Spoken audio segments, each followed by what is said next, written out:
자, 이제 81페이지의 기출문제 읽어도 보자. 자, 네트워크 조직 옳은 거 이렇게 나왔어요. 일단 네트워크는 유기적 구조를 대표하기 때문에 구조의 유연성 무조건 맞죠. 기억부는 맞고. 제가 연계망을 얘기할 때는 수직적인 망이 아니라 수평적 연계망 얘기했죠. 그러니까 수직적 협력 잘못했어요. 개방적 의사 전달과 각자 권한 갖고 자율적으로 관리한다 그랬죠. 그러니까 타율 그 표현 잘못됐고. 경계는 유동적이고 모호하다 이 말을 얘기할 때는 뭘 얘기할까요, 여러분들? 네트워크 자체를 얘기할 때는 연계망 자체가 계약망이다 보니까 항상 여러분들 새로운 형태의 또 계약망이 계속 만들어져요, 안 만들어져요? 만들어져요. 그러니까 경계가 고정된 것이 아니라 지금 얘기한 식으로 좀 모호하다 그런 말을 쓰고 있는 거예요. 그래서 기역, 리을 해가지고 답의 형태 2번에 체킹. 자, 하단 2번 문제는 네트워크에 대한 개념 정의하는 거예요. 그 핵심적인 역량 나왔고 여타 기능, 외부 기관. 정답 3번이죠. 자, 여기서 3번 나온 거 보자. 자, 학습 조직의 형태를 묻는 문제입니다.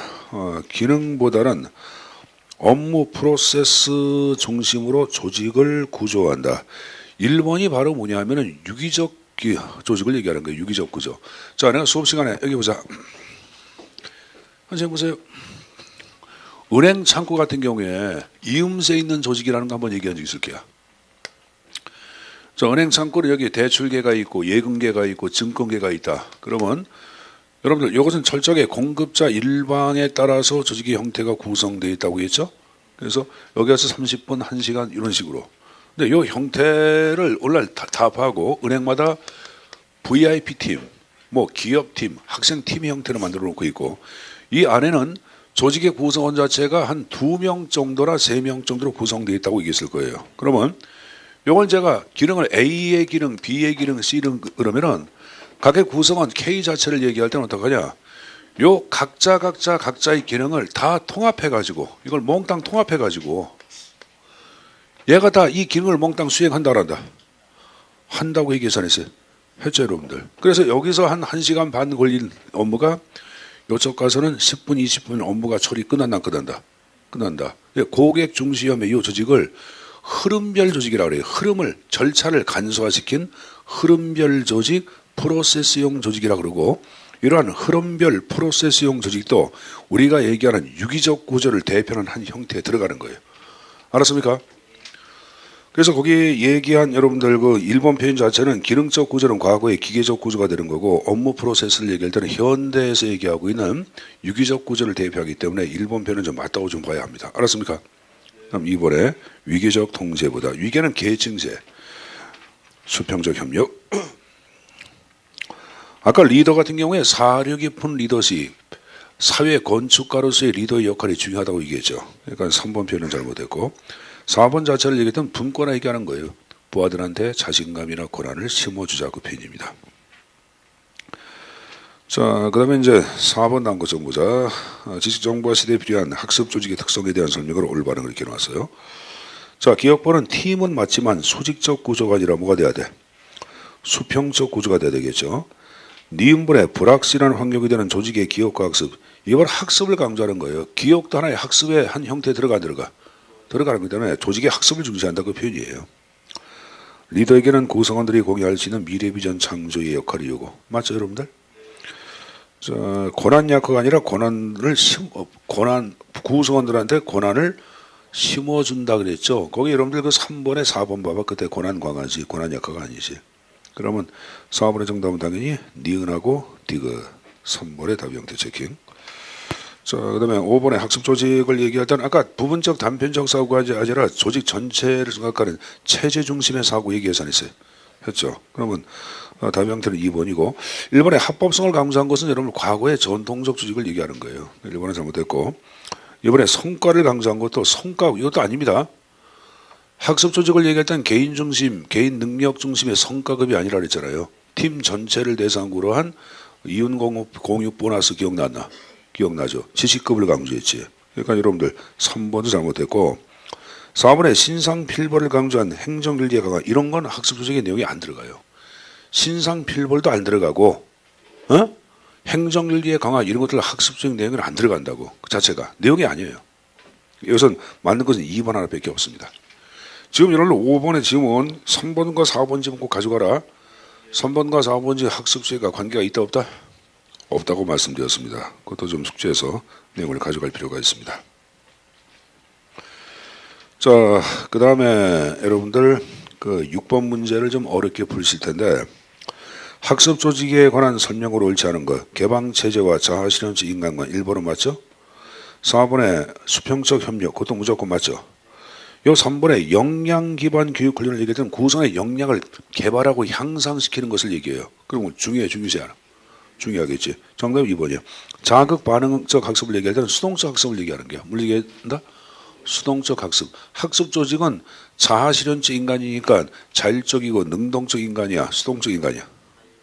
자율적이고 능동적 인간이죠. 자극과 반응을 얘기할 때는, 자, 여기 보자. 우리가 고전적 조건화 이론, 학습에서 나오는 건데, 여러분들 자극을 토대로 반응을 시키는 걸 얘기해요. 그러니까 개새끼한테 여러분들 음식을 줄 때마다 종을 치면 침을 흘려 안 흘려? 그럼 침을 흘리는 것은 여러분들 자율적으로 흘리는 거야, 바깥에서 자극을 가한 거야? 그럼 이때 강아지 자체를 얘기할 때는 능동적이야, 타율이야? 타율이야. 그러니까 자극과 반응을 얘기할 때는 자율이 아니라고, 여러분들 타율이지. 알았어요? 그래서 그 6번의 정답은 2번에 해당되는 거예요. 자, 그 다음 여기 보자. 학습 조직은 경쟁을 강조해, 협력을 중시해. 협력이야, 협력. 경쟁이란 말은 안 써요. 그래서 거기 이제 7번 나온 거 보시면은 엄격하게 구분된 부서 간의 경쟁이 아니라 부서 간의 협력을 통한 바꿔놓자 합니다. 그래서 1번은 잘못했고 2번, 3번, 4번은 다 얘기했던 얘기입니다. 자, 문제 8번을 보자. 조직 구조의 모형에 대한 설명으로 바르게 연결된 건 이렇게 나왔어요. 자, 기업번 또 나왔네. 기업번은 뭐야? 기능적 구조. 니은번은 자기 완결, 사업 구조. 디귿번은 수평적 팀 조직. 그죠? 리을번 자체는 네트워크. 맞는 거 몇 번? 4번 하나 뺏기 더 있나? 이렇게 내용 정리해서 가져가시고 한 장을 넘겨보자. 그거 좀 풀어보고. 자, 10번 문제 보세요. 사업 구조에 대한 설명으로 가장 거리가 먼 건 나왔는데, 자, 거기 여러분 3번에 규모의 경제, 그럼 뭐가 떠올라? 기능별 구조가 나왔죠. 그 집으로 고른 문제 형태가 등장을 했습니다. 자, 오직의 11번 자체는 또 여러분들 네트워크에 대한 개념 정의하는 게 또 한번 나와서 안 나왔어? 나왔고, 그 다음 페이지 보자. 자, 12번을 보자. 조직 구조에 대한 설명으로 가장 알맞은 것 이렇게 나왔어요. 자, 1번에 매트릭스 조직은 수평적 팀제. 팀제랑은 무관하죠. 이건 기능적 구조, 사업 구조를 결합한 복합 구조지 팀은 아니지. 여러분, 정보통신 기술의 발달은 통솔 범위의 확대를 가져와 축소를 가져와. 확대를 가져오지. 이번 잘못했고. 여러분들 기계적 구조. 자, 기계적 구조는 그대로 보자. 조직 구조의 변수의 값이 높아 나죠. 높다 그랬지. 그러면 여기 보자. 복잡성 높지. 복잡성은 분화 그랬지. 업무를 계속 나눠 안 나눠. 그럼 담당 직무의 범위 좁아져, 넓어져? 좁아지죠. 그러니까 3번 직무의 범위가 넓다가 아니라 좁다가 돼야 되겠지. 정답은 당연히 5번이 돼야 되겠지. 4번은 어떻게 됐어요? 안정된 환경 이런 건 아니죠. 불확실하고 동태적, 유동적 환경이죠. 그 표현은 잘못된 거고.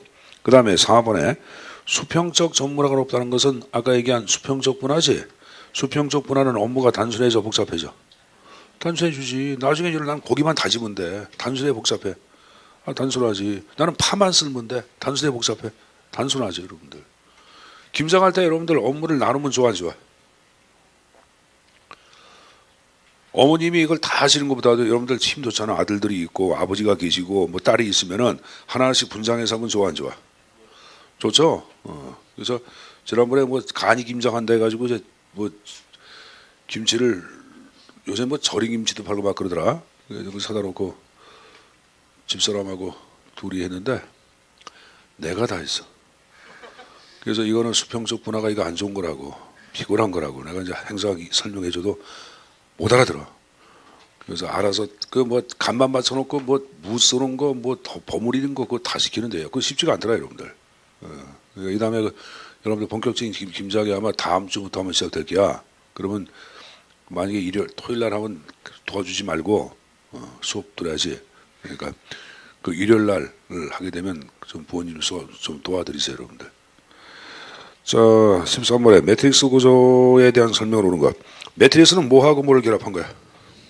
기능적 구조와 사업 구조 2번이고 1번은 사업 구조고 3번은 수평적 팀제고 4번은 네트워크를 얘기하는 거죠.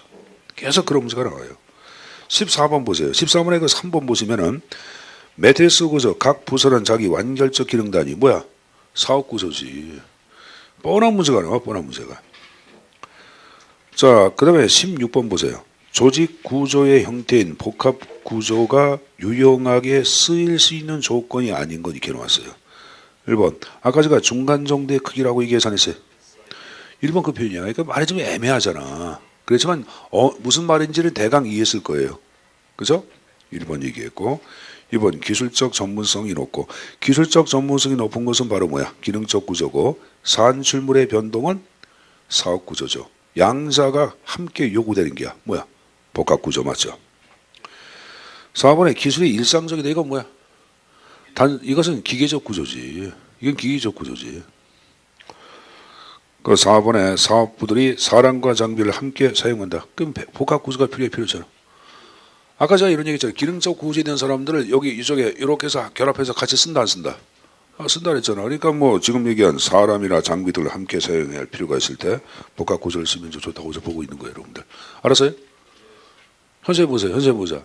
아까 제가 이런 얘기했죠. 그냥 단독적인 사업 구조는 자기 완결적 단위라 그랬죠. 규모의 경제야. 규모의 비효율이야. 규모의 비효율, 규모의 비경제가 불경제가 발생한다 그랬잖아. 왜? 규모가 커짐에 따라서 독자적으로 다 사무실을 만들고 기계 다 따로따로 만들어야 돼. 사업 구조를. 근데 매트릭스는 여러분들 기능적 구조에다가 사업물만 결합하니까 그러한 사업 구조의 불필요한 성격 자체를 극복할 수가 있어 없어? 있는 게 또 매트릭스예요, 여러분들. 왜 장비를 기능적 구조와 함께 쓰면 돼, 안 돼? 기능적 구조하고는 장비, 시설, 사람을 함께 쓰면 되는 거지 뭘. 그러니까 그 표현은 맞는 표현이에요. 4번은. 알았냐? 정답은 3번입니다. 자, 17번 나온 거 보자. 외부 환경의 불확실성에 대응하는 조직 구조상의 특징에 따라 기계하고 유기로 구분할 경우에 유기적 조직의 특징에 해당되는 것을만을 고르라. 넓은 직무범위 맞죠? 자, 분명하냐 모호하냐? 모호한. 뭘 인간적 대면을 얘기할 때는 기계죠. 왜? 기계니까 인간미가 없다 그 말이에요. 그 다음에 1번에 다원화된 의사소통 채널을 가져 안 가져? 갖겠지. 조직의 형태가 다양성을 띠다 보니까 다양한 톤을 갖는 거예요. 미음벌은 기계고 비읍법 맞겠죠. 기억, 니을, 비읍. 몇 번? 1번 정답. 18번. 자, 후기 정보화서의 아까 조직의 형태 1번과 2번과 3번 다 맞네. 요 4번에 공동화 조직을 얘기할 때는 네트워크를 얘기하는 거예요. 뭘 얘기한다? 네트워크를 공동화 조직이라고 얘기합니다. 한번 얘기했을 거예요. 뭐 처음 나오신 분들 처음 들겠지만 같은 말입니다. 그러면 거기 보자. 핵심적인 역량은 스스로 조직을 만드는 거고 여타 기능, 부수 기능을 외부로 계약을 주는 거지. 근데 거기 조정 기능은 핵심적인 역량에 들어가 안 들어가? 들어가죠. 이걸 위임하는 게 아니죠. 부수 기능, 여타 기능을 위임하는 거지. 그래서 4번 표현은 잘못됐습니다. 됐습니까? 자, 된 거로 간주하겠습니다.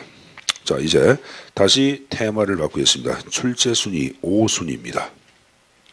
정책 결정 이론 모형. 굉장히 중요하죠. 뭐 이것도 여러분들 뭐 공부 좀 하시는 분들은 무슨 말인지 알 거예요, 여러분들. 자, 여기 보자. 일단은 요 이론 모형은 전반적으로 문제가 한 문제가 꼭 반영이 됩니다. 반영되는데 특히 이제 쓰레기통 위기라는 게 있어요. 일단은 이론 모형 가운데 출제 순위가 가장 높은 파트입니다. 파트고 이론 모형은 수많은 정책 결정의 형태를 분석해 가지고 몇 가지 유형으로 분리화시켜 놓은 거예요. 인간의 성질과 성격도 다양성을 띄어 안 띄어? 띄죠. 그걸 몇 가지 형태로 분리할 수 있어서 인간의 성질, 성향은 크게 4가지로 분리할 수 있다 이런 식으로. 그러니까 정책 결정 형태도 크게 몇 가지 형태로 분리할 수 있는 거예요. 그 분리한 것을 이론 모형이라고 얘기하는데 합리 모형부터 내용이 쭉 나오고 있습니다. 그래서 그거 하나하나 이제 학습을 할 거예요, 여러분들. 자, 일단 합리 모형은 가장 중요한 것이 바로 뭐냐? 인간을 어떻게 보냐? 그게 가장 중요해. 여기서 합리 모형은 인간을 완벽한 이성의 소유자. 이에 따라 이 완벽한 이성에 적합한 대안 선택으로 보는 거예요. 즉 인간을 완전자로 해석을 합니다. 뭐로 본다? 완전자로 해석한 이론, 지금 얘기한 합리 모형이에요. 그럼 인간이 완전자이다 보니까 완벽한 대안 선택해야 하네. 하죠. 그래서 이게 끝이야. 의. 인간은 전지전능한 존재. 최적에 대한 선택한다 안 한다? 한다. 자, 그리고 거기다가 경제 수학자 활용. 경제 수학자들에 의하여 제시가 된 이론들을 행정학에서 좀 각색해서 만든 거예요. 알았습니까? 경제학자나 수학자, 뭐 경제 수학자 이렇게 하거든. 그들이 제시한 것을 행정학에서 각색해서 만든 이론입니다. 자, 그럼 특징을 보자. 1번에 정책 결정권자를 완전자로 해석을 하죠. 두 번째, 그럼 결정권자가 완전자다 보니까 모든 문제를 빠짐없이 총체적으로 인지한다란다? 한다. 근데 총체적 문제 인지란 말 나왔죠. 또 인간은 완전자이다 보니까 또 완벽한 목표를 또 설정을 해야 하겠죠. 그래서 모든 문제를 완벽하게 인지하고 완벽하고 명확한 목표를 설정한다고 파악하는 거예요. 이게 명확하고 완벽한 목표를 설정하는 것을 목표의 최적화를 추구한다라고 얘기하는 거예요. 그럼 완전자가 목표를 설정했기 때문에 이때의 목표는 흠집이나 결함이 있을까 없을까? 없겠죠. 그런 목표는 변동될 리가 없겠지. 그래서 이것을 고정된 목표라고도 언급을 합니다. 또 인간은 완전자이다 보니까 모든 정보나 자료 빠짐없이 수집을 합니다. 그걸 총체적이란 말을 쓰고 있죠. 또 인간은 완전자이다 보니까 여기에 근거해 모든 대안을 빠짐없이 총체적으로 탐색하고 대안들을 작성합니다. 대안의 결과를 예측하고 다시 그 결과를 비교 분석 검토하는데 특히 비교 분석 검토할 때 활용되는 분석 기법이 나와요. 거기 뭐가 나왔어요? BC 분석, EC 분석. 그걸 계량적 분석 기법 그러는데, 자, 이거 보자. B는 베니피트의 약자야. C는 코스트야.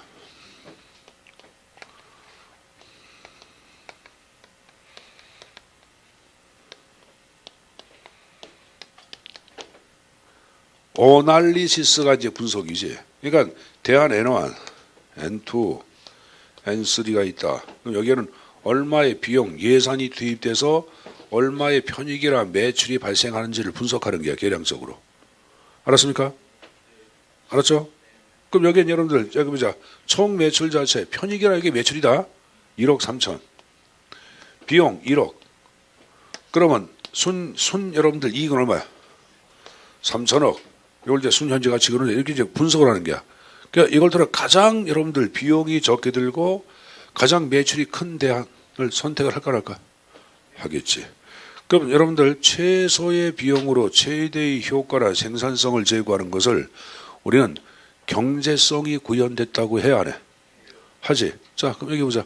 경제성을 중시하는 합리성이 있어요. 그걸 경제적 합리성이라고 그래. 여러분 합리성이란 말은 이에 일치하는 걸 얘기해. 이에 일치. 그래서 합리성이야. 합리성은 여기 보자.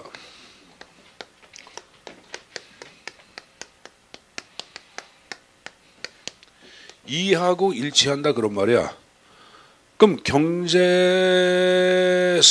얘기하는 이름 뭐야? 경제성의 본질은 뭐야? 경제성의 구현이지 뭐야. 최소의 비용으로 최대의 효과. 그러니까 최소의 비용으로 최대의 효과하고 일치하는 대안 선택을 했다. 그러면 경제적 합리성 자체가 구현됐다. 그런 말을 쓰는 거예요. 별거 아니에요. 경제적 이익을 중시하는 합리성을 뭐라 한다? 경제적인 합리성. 그렇게 생각하시면 됩니다. 그래서 5번의 끝에 경제적 합리성을 추구한다. 이걸 토대로 최적에 대한 선택한다고 한다? 한다. 이렇게 나왔어요, 여러분들. 1, 2, 3, 4, 5번까지 내용 나오고 있습니다. 이 토요일날 수업을 하는 사람들한테는 참 굉장히 불편한 게 많은데 오늘 현재 친한 친구 아들이 결혼식을 해. 울산서 하는데 얘가 뭐 둘 너무 친구지. 그러면 이제 좀 사실 좀 가주면 좋은데 이게 수업을 하다 보니까 못 가. 못 가지. 그래서 다른 분들 내려와서 예식이 지금 끝난 것 같은데 끝나가지고 뭐 창원을 온다 어쩌고 지랄들 하는 것 같아 지금. 그래서 오지 말라 그랬어요. 선생님 또 뭐냐 오늘 결혼기념일이야 또. 그러니까 오늘 같은 날 여러분 결혼기념일 날 여러분들 진짜 아무것도 못 해주면 1년 동안 힘들어 안 힘들어?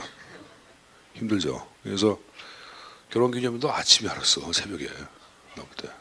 그 마누라 자고 있는데 그냥 나온 거야. 나왔는데 자 여기 보자. 그러니까 이게 토요일날 수업하는 사람 하는 사람이 여러모로 좀 힘들어. 그래서 다른 선생님들도 이게 좀 순환돼서 토요일 날 좀 수업을 좀 바꿔서 해야 되거든. 그 선생님도 외제소잖아. 그럼 근처에 있는 사람들이 토요일 날 수업해 주면 좋은데 너무 사람들이 이기적이야. 이게 정 안 되면 학원 그만둬야겠어. 너무 힘들어서 못하겠어, 여러분들. 토요일 날 수업 안 바꿔주면 그만둔다고 얘기해. 알았습니까? 구원생한테 얘기하고 영원생한테 얘기하고 다 얘기해. 그러면 이제 누가 또 착한 사람이 나타나가지고 시간표를 바꿔주면 얼마나 좋아. 꼭 얘기하세요. 왜? 누가 바꾼다? 누구? 사회선생님? 선생님 바꿔준다? 왜? 싫어? 선생님 바꾸는 거? 뭐라고 바꿨으면 좋겠어? 토요일날. 그냥 행정하게 토요일 하면 좋겠어? 바꾸지 말고. 자, 어쨌든 간에 거기 보자. 아이고. 자, 합리모형 맨 위에 총체주의란 말 나왔죠. 모든 걸 빠짐없이 총체적으로 비교 분석 검토해서 총체주의. 근데 선생님 같은 사람이 나쁜 사람이에요. 왜 그러면 그만둔다 그러면 안 돼. 그러면 안 되지. 여러분들 그 합격을 위해서 좀 도와줘야 되는데. 조금 얘기한 건 취소할게요. 말한 거 취소합니다.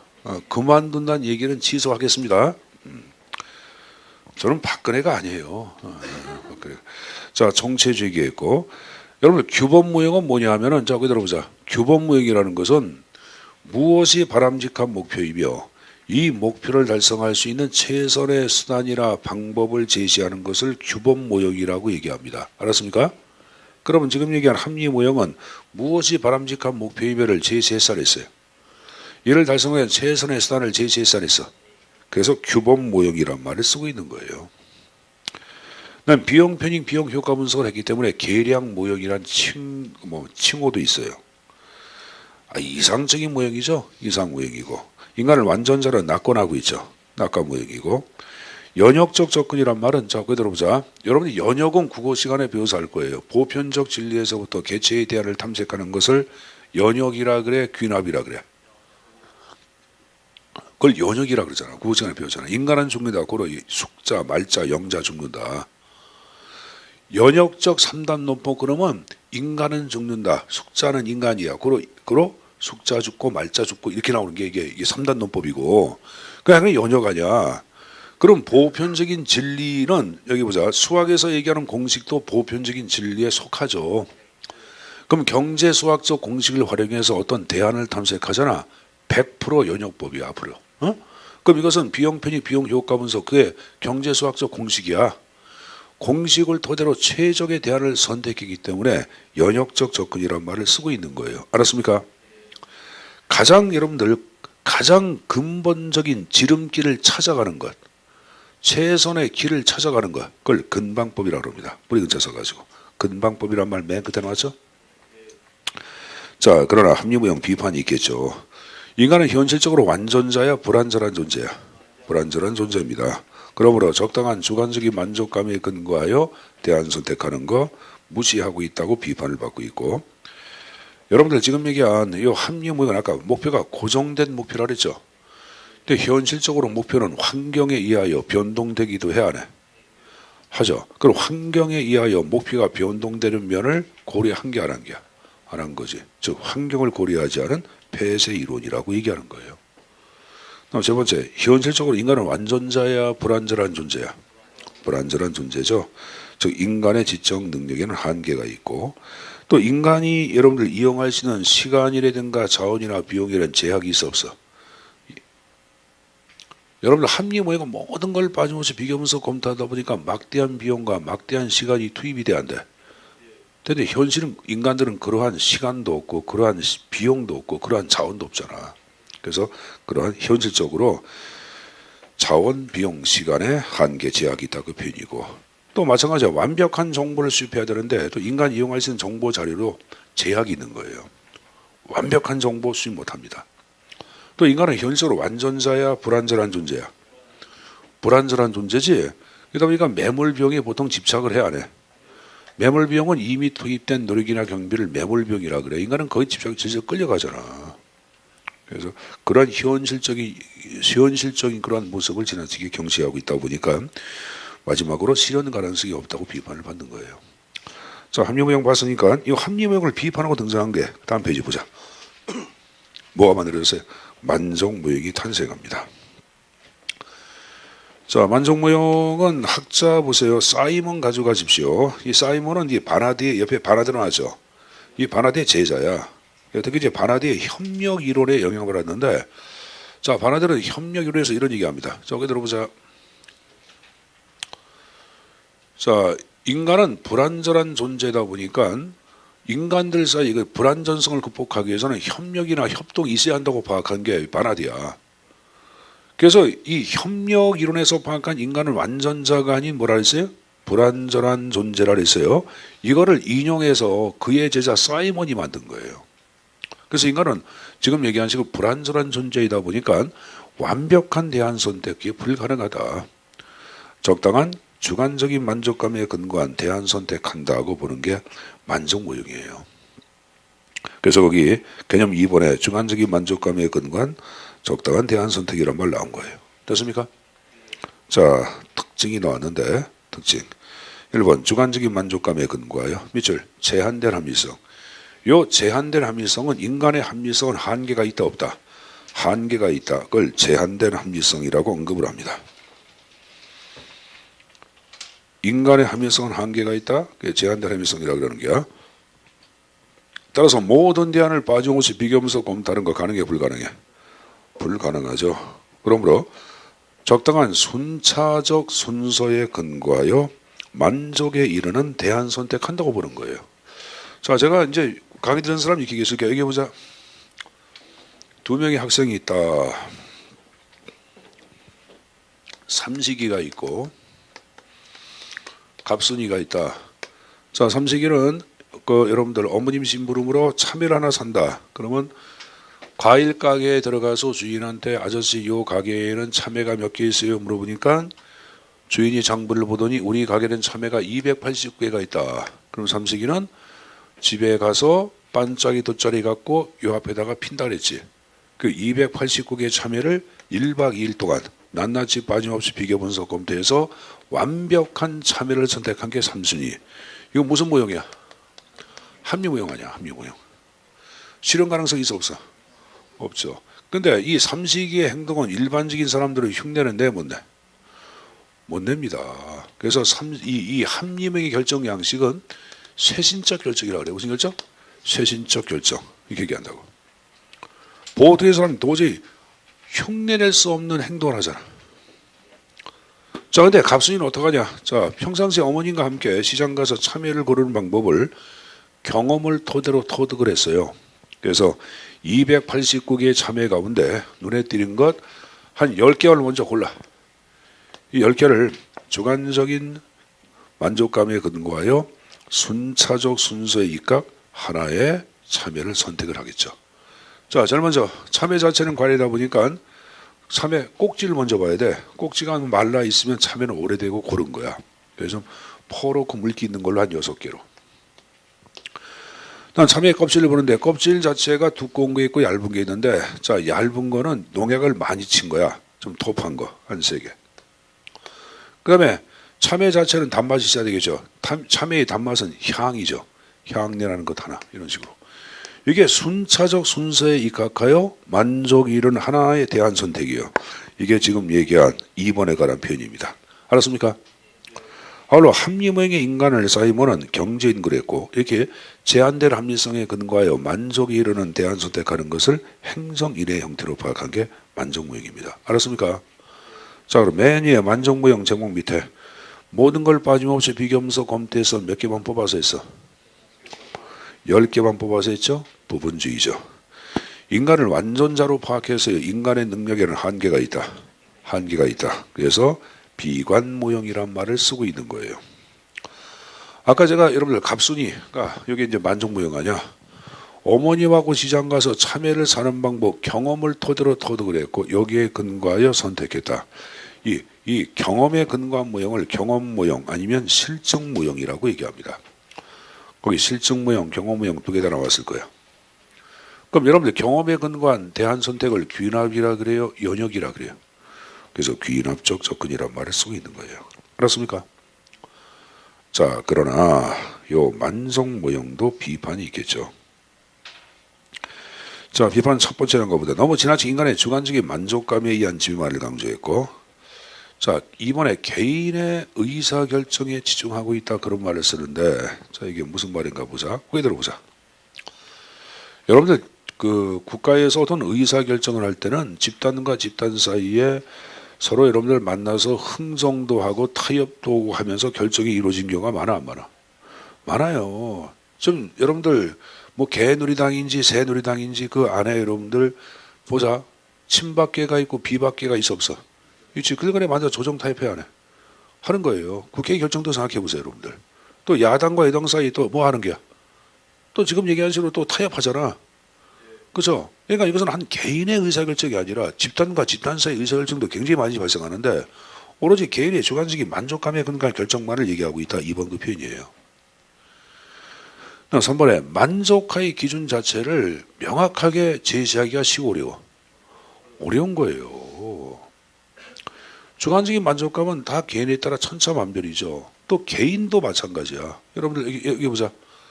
여러분들이 창원 공무원학원을 다니다가 만족스러워서 열심히 여기를 다녔어요. 그러다가 우연히 다른 학원을 갔는데 더 만족스러워. 다녔어. 근데 그 학원 다니다가 더 만족스러운 학원을 다른 데를 또 알게 됐어. 인간의 주관적인 만족감 자체를 얘기할 때는 자 여기 보자. 상황에 따라서 바뀌어 안 바뀌어? 바뀌는 거예요, 여러분들. 바뀌는 거예요. 선생님이 요 1층에 갈비탕이 맛있어. 그래서 여기서 먹어서 만족스. 맨 처음에 어디서 하냐면 저쪽에 할머니 국밥집이 있었어요. 그게 망했어. 망했다. 문 닫았다. 거기 이제 닫아가지고 국밥집 다니다가 이제 일로 현심이 옮겼거든. 근데 어느 날 우연히 이렇게 하다가 여기 무슨 국밥집이 영진 국밥집이 하나 생겨서 여기 옆에 봤어요? 맛있어. 그래서 생긴 지 얼마 안 됐어. 선생님 지금 3번째 계속 가거든. 그래서 요새는 점심 먹을 때 그 집으로밖에 안 가. 영진국밥 맛있어가지고. 그럼 선생님이 이제 어느 순간엔 여러분들 또 그 집보다 더 맛있는 데 있으면 글로 다른 데로 가 안 가? 가겠지. 인간의 주관적인 만족감 자체를 얘기할 때는 객관적인 어떻게 잣대가 없잖아요, 여러분들. 그렇죠? 그래서 만족의 기준을 명확하게 제시할 수 없다고 하는 한견에 못 있어요. 선생님 집 앞에 소머리 국밥집 생겼어요. 그랬는데 개업한 지 한 5일, 4일째, 오늘 4일째인데 이렇게 이제 인도가 있으면 이제 이렇게 이제 주는데 차들 이렇게 다 겨다 이렇게 차를 세우는 게야. 그러니까 사람이 인도로 못 다니고 차 다니는 길로 다녀야 돼. 위험하잖아. 얼마나 화가 나. 그래서 선생님 들어갔어요. 들어가서 주인 좀 불러냈지. 이거 좀 보라고. 그러니까 이게 뭡니까? 그러니까 당신 인도 당신 샀어요? 인도 임대해서 내가 화를 확 냈어요. 그러니까 그게 아니라 이거 사진 찍어서 보내요? 이렇게 하면 돼요? 안 돼요? 화를 막 내서 화가 난 거 나도. 나는 내가 여러분들 위험을 무릅쓰고 이렇게 당신이 나 사고 나면 당신 나 책임질까 막 모르겠다고. 지금 당신이 여기서 차를 빼든지 아니면 내가 지금 당장 신고하든지 둘 중에 하나 합시다 이렇게 했거든. 그러니까 이제 주인이 죄송합니다. 그러는데 기분 나쁘겠지. 이상한 변태 같은 놈이 와가지고 막 그래 밥을 안 사먹고. 그래서 여러분들 들어가서 얘기해서 이제 그래서 손님들이 와서 차를 빼가지고 뒤에 주차장이 있어요. 거기다 대면 되는데 내려가기 싫어서 그렇게 놓는 놈이 어딨어. 그러고 난 다음에 이제 들어갔다가 이제 나왔지. 근데 국밥을 먹고 싶은 거야, 어떤가. 들어가니까 또 주인이 사색이 됐어. 또 뭘 걸려고 왔는지 아까 막 화낸 사람이 들어왔잖아. 그러니까 주인이 이렇게 표정이 이상해져. 저 사람이 또 뭘 걸고 넘어가려고 그러나 그렇게 생각하나 해서 국밥 달라 그랬지. 많이 주는 거였지, 양도. 맛있어요. 그래서 먹고 난 다음에 고맙다 그랬어요. 그러니까 주인이 또 놀래. 나보고 이상 변태야. 야, 아까는 지랄 떨더니 고맙다 그러더니 선생님 주변에 이렇게 맛있는 국밥집이 있는 건 내 주변에 나는 행운이다. 근데 아까 그건 주인이 잘못한 거라고. 나같이 건전한 시민성 갖고 있는 사람이니까 얘기하지. 그러니까 죄송하다 막 그러더라고. 그래서 국밥은 진짜 맛있습니다. 감사가 됐어요. 내가. 여러분 주변에 식당 맛있게 하는 집 있으면 가서 항상 감사의 마음을 표현해야 돼. 왜 그러냐면은 그걸 먹으려고 먼 길에서 오는 사람들이 많잖아. 선생님 집 근처에 선생님 집 근처밖에 모르니까 곱창들 소곱창 좋아하죠. 전 진짜 좋아하거든 소곱창. 우리 그 누구야 그 오남진 교수는 돼지 곱창을 좋아하는데 난 소곱창을 진짜 좋아해. 근데 내가 먹었던 곱창집 전국 서열하면 2 정도 되는 집이야. 그렇게 맛이 생긴 게 얼마 안 됐는데. 그래서 이제 거기 SNS에다 이제 올리는 거 있잖아. 음식 맛있게 하는 집. 사진 찍고 해서 막 올려줬어. 그래서 사람이 굉장히 많아져서 근데 그 주인이 내가 올린 걸 알아. 그래서 가면은 꼭 더 줘. 곱창 한 요만큼 더 줘. 그래서 또 딴 집 가서 먹고 그러는데 나도 그 집들한테 고맙다 그랬어요, 여러분들. 그러니까 주변에 그런 게 있어 얼마나 고마워요, 여러분들. 창원에 창원 공무원하고 있는 것도 고마운 거예요. 만약에 요 학원이 없어봐. 여러분 공무원 배구에서 마산으로 가야 되고 여러분들 부산으로 가야 되는데 멀어 안 멀어? 멀죠. 그러니까 가깝게 공부할 수 있는 학원 있는 것도 그것도 감사하게 생각을 해야 돼. 근데 감사는 감사고 아닌 건 아닌 거지. 자 어쨌든 간에 제가 지금 얘기한 건 만족 모형 여러분들 만족화의 기준이 명확하지 못하다라고 비판을 받고 있고 적당한 주관적인 만족감에 근거한 의사결정을 지나치게 보수적인 성격을 띄어 안 띄어? 띄죠. 그 4번은 그 표현이고 자 5번에 고급 공무원의 행정결정과 소비자의 구매 결정을 지나치게 통일시하고 있다고 비판을 받아요. 자 여러분들 이 표현이 무슨 말인가 하면은 자 여러분 거기 들어보자. 선생님 보자. 고급 공무원의 의사결정. 사실 여러분들 그 장관이나 대통령이 어떤 의사결정을 할 때는 정치 행정적인 요인을 고려할 수밖에 없겠죠. 물론 박근혜는 빼놓고 얘기하는 거다. 박근혜가 하는 것이 아니라 최순실이 하는 거니까. 그 세월호 사건 여러분들 그 터지고 난 다음에 그 연설문 작성서 최순실이가 다 준 거래. 해경 해체마저도 최순실이가 여러분들 연설문을 바꿔서 해경 해체가 된 거고. 그게 뭐 참 뭐 나라 운영을 누가 한 거야? 최순실이 했으니 이거 진짜 최순실을 다시 대통령으로 뽑을까봐. 자 여기 보세요. 여기 보자. 근데 내가 지금 얘기한 박근혜 대통령은 제해놓고 얘기하는 거다. 보통 여러분들 그 대통령이나 이런 분들이 결정을 할 때는 정치 행정적 측면을 고려할 수밖에 없는 거예요. 의원 내각제냐 대통령 중심제냐 요소야대냐. 지금 여러분들 미국의 트럼프가 대통령 된지 안 되냐 이런 여러 가지 요인을 고려해가지고 결정을 해야 해. 하는데 지금 얘기한 여러분들 합리 모형은 그러한 측면은 전혀 언급이 없이 마치 시장에서 참외를 구매하는 구매자의 소비 심리하고 정책 결정자의 결정을 너무 지나치게 동일시하고 있다고 비판을 받고 있다. 5번 그 표현이에요. 알았습니까? 자 그리고 거기 4번에 현실 만족 보수다 보니까 당연히 세신적이고 창조적 대안을 포기할 위험성이 커 안 커? 크다고 비판을 받는 것 지금 얘기한 만족 모형입니다. 자 말씀 그 밑에 이제 점적 모형에 관한 형태를 정리하겠습니다. 이 점적 모형은 만족 모형의 아들이야. 만족 모형의 피를 받고 태어났어요.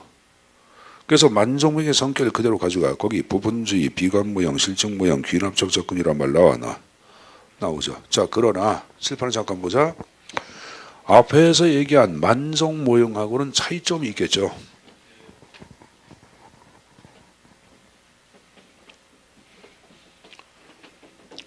자 여러분들 만족 모형은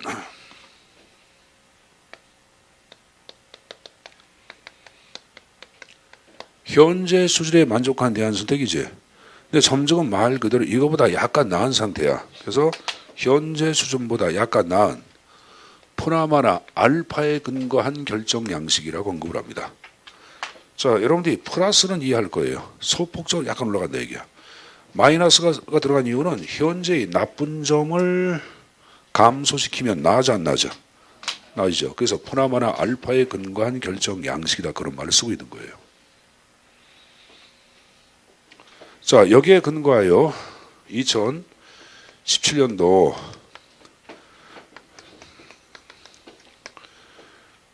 경상남도의 주요 업무 계획자 재수립 과정을 제가 점적 모형에 근거하여 말씀드리겠습니다.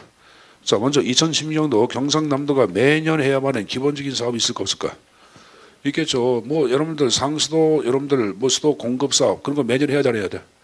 매년 해야 합니다. 안 할 수가 없는 거예요. 그 매년 해야 하는 기본적인 사업이 50개의 사업이 있었고 기타 감마가 돼가지고 70개의 주요 업무 계획을 수립했다고 가정해 보자.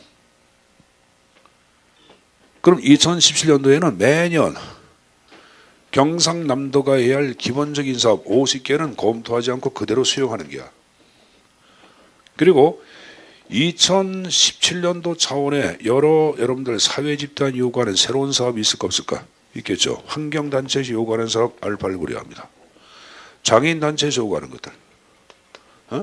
또 여러분들 뭐 학원연합회에서 뭐 학교 운영위원회 학부모협회에서 뭐 아니면 여러분들 뭐 부모연대에서 이들의 요구를 고려해가지고 70개보다는 좀 여러분들 점증된 77개 이게 주요 업무 계획을 수립하는 것이 바로 점증 모형이에요. 그러니까 2016년도보다는 점증된 거 아니야. 그럼 점증 모형에서 물어보자. 검토의 대상이 된 것이 기존의 사업이야 신규 사업이야. 자, 신규 사업 말을 검토한 게야. 그렇죠? 두 번째, 이때 신규 사업은 여러 관련 집단들의 이해관계나 요구를 반영한 거지. 그럼 당연히 다원화된 선진사회에서 이루어지는 결정 양식이라고도 볼 수 있겠죠. 여러분들 여러 관련 집단의 이해관계 요구를 반영할 때는 서로 만나서 대화하고 타협도 하고 흥정도 해야 하네. 그런 걸 우리 정치한다고 해야 하네. 하지. 이렇게 이게 정치하는 합리성을 정치적 합리성이라 그래. 그래서 정치적 합리성을 추구한다고 얘기합니다. 무슨 합리성?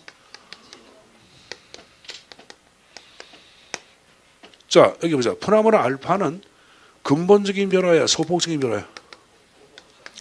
그죠? 약간 변화 아니야. 소폭적인 변화야. 그러면 이게 보자. 이것도 보수야, 혁신이야?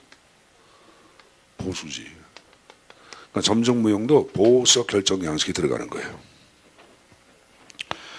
자, 점정무용 현재보다 약간 나은 상태, 대안 상태, 현재 순 프라모나 알파. 여러분들 이것을 이제 그럭저럭 헤쳐나가는 결정 양식이라고 얘기하거든. 가다가 여러분들 A 집단 요구 까짓거 고려하고 가다가 B 집단 요구 까짓거 고려하고 마치 진흙을 파헤쳐 나가듯 대충 고려하면서 결정이 이루어진다. 모델링 드로식. 이것을 그럭저럭 헤쳐나가기 이렇게입니다. 모델링 드로식. 영어로 모델링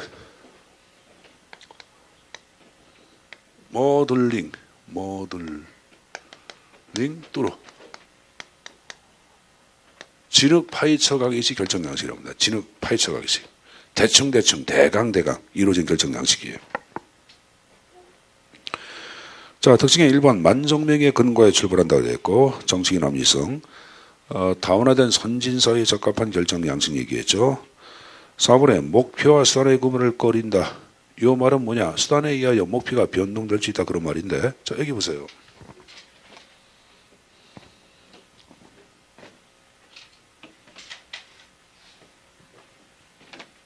자, 지금 얘기할 점정 모형은 여기 보자.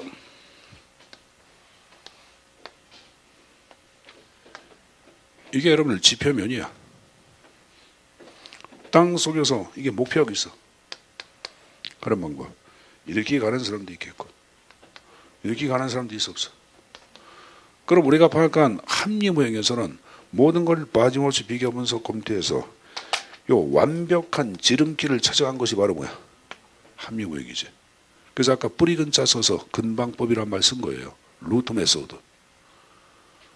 근데 점정 모형은 사실 이렇게 가기를 원해요. 근데 현실은 이게 용납을 안 해. 왜? 가다가 보니까 여성단체가 요구에 까짓거 고려합니다. 장애인단체가, 환경단체가, 뭐 여러분들 엄마 부대가 이렇게 가.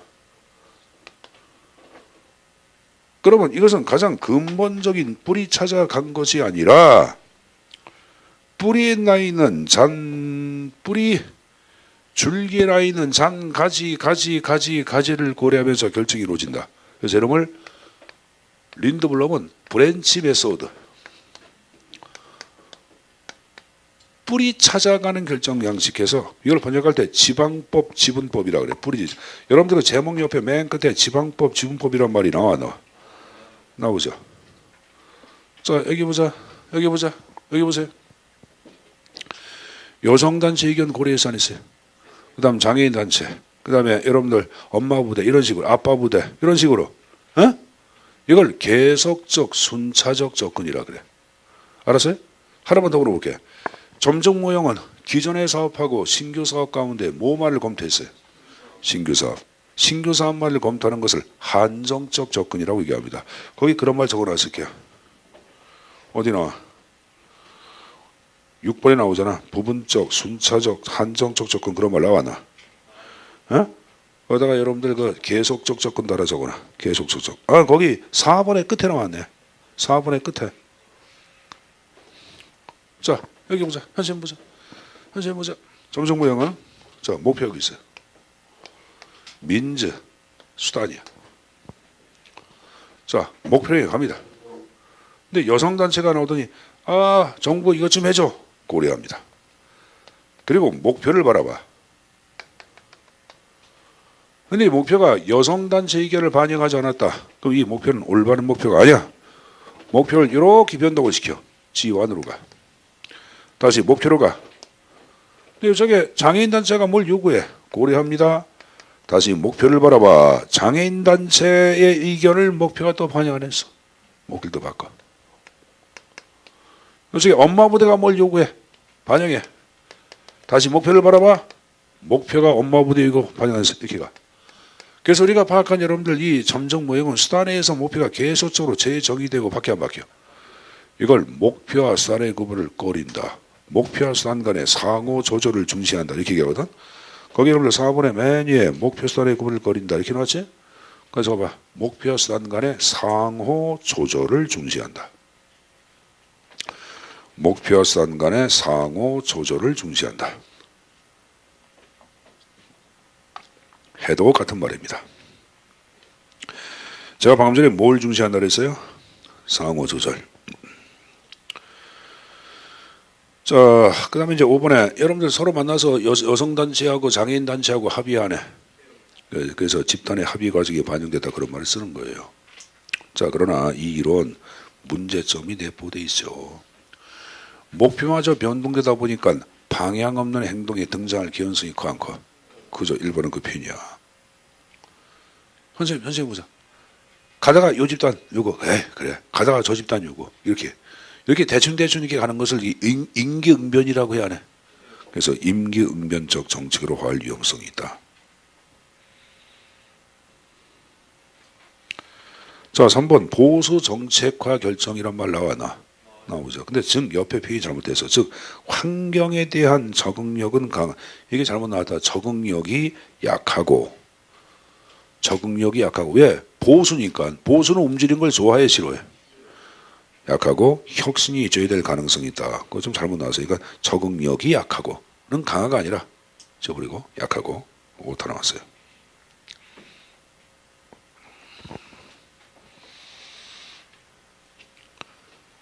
자, 그 다음에 4번. 이거는 선진국가나 어울리지 개발도상국가의 현실적 적용이 쉬워요, 어려워요? 어렵죠, 여러분들. 여러분 실질적으로 정부의 정책을 축소 종결하기는 쉬울 거예요, 어려울까요? 어려운 거예요, 여러분들. 이 점정모형에서는 여러분들 사실 그 뭐 가다가 요 집단의 요구를 반영하고 좀 나쁜 정책은 좀 없애고 이런 식으로 하는 거 아니야. 근데 이건 사실 쉬운 게 아니겠지, 여러분. 그게 쓰고. 그다음 또 하나. 점정모형은 기득권의 권리를 계속 보장을 해줘 안 해줘?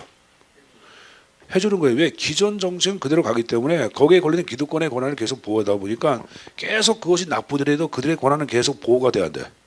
되죠? 적어보자. 하나만 더. 잘못된 정책의 악순환이 잘못된 정책의 악순환이 등장할 수 있다. 잘못된 정책의 악순환이 등장할 소지가 있다. 그 비판을 받아요. 무슨 모형이? 점정 모형이. 알았습니까? 그래서 그 정도 비판까지 내용 좀 정리해 두시고 좀 쉬었다가 또 계속 좀 나오도록 하겠습니다.